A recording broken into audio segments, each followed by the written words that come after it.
जय हो गणपति आए तैहा हमर गाँव। बालना बाका हो सके जेरी तोरे छाँव। जय हो गणपति आए तैहा हमर गाँव। बालना बाका हो सके जेरी तोरे छाँव। 11 दिन बर आए हस रिद्धि सिद्धि संग लाए हस। 11 दिन बर आए हस रिद्धि सिद्धि संग लाए हस। कैलाश हवे तोर ठाव आए तैह हमर गाँव। जय हो गणपति आए तैह हमर गाँव। बालना बाका हो सके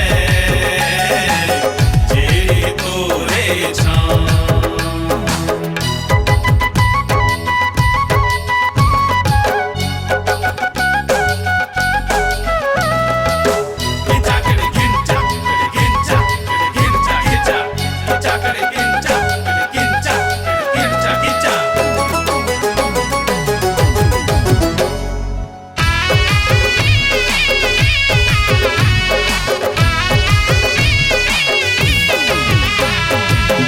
घंटा शंख आऊ जोर से गुदम बजावा।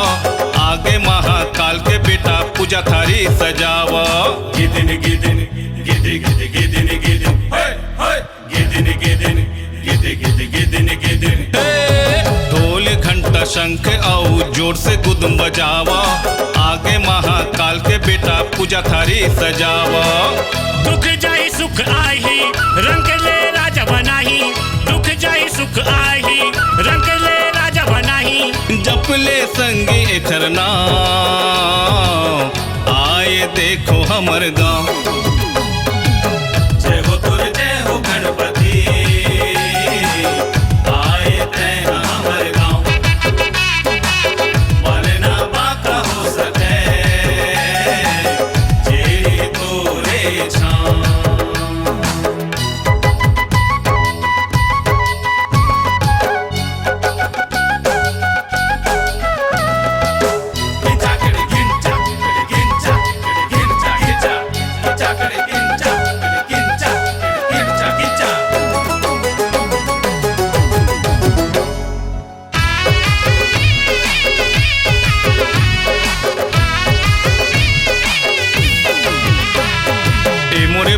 ए मोरे संगी जल्दी ले मड़वा सजावो।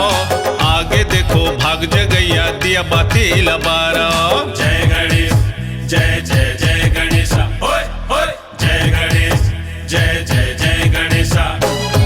सुन वो दीदी सुन बहिनी जल्दी ले मड़वा सजावो।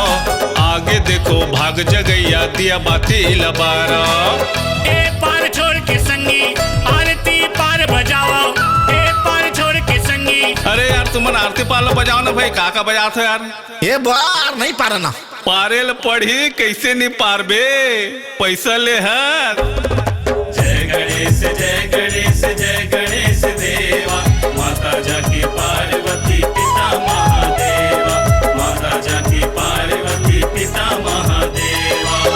ए पार छोड़ के संगी आरती पार बजावा। गजानन के पड़ गे पाँव आए देखो हमर गाँव। जय हो गणपति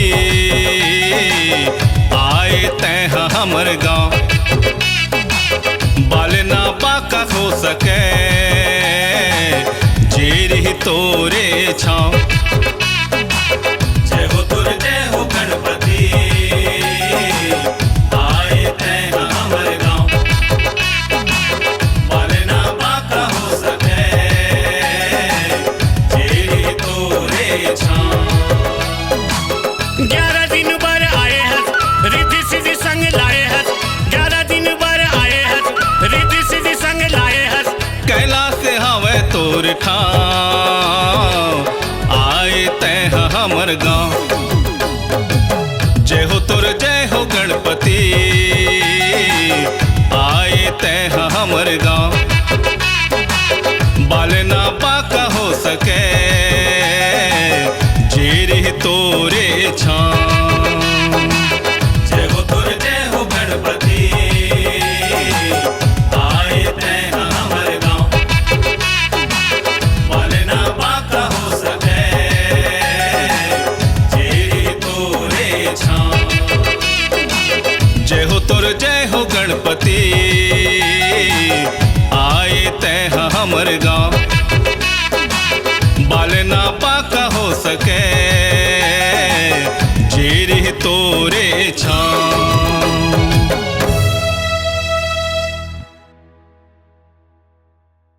स्वरांजलि स्टूडियो, नेमीचंद गली नंबर 2, गंजपारा, रायपुर।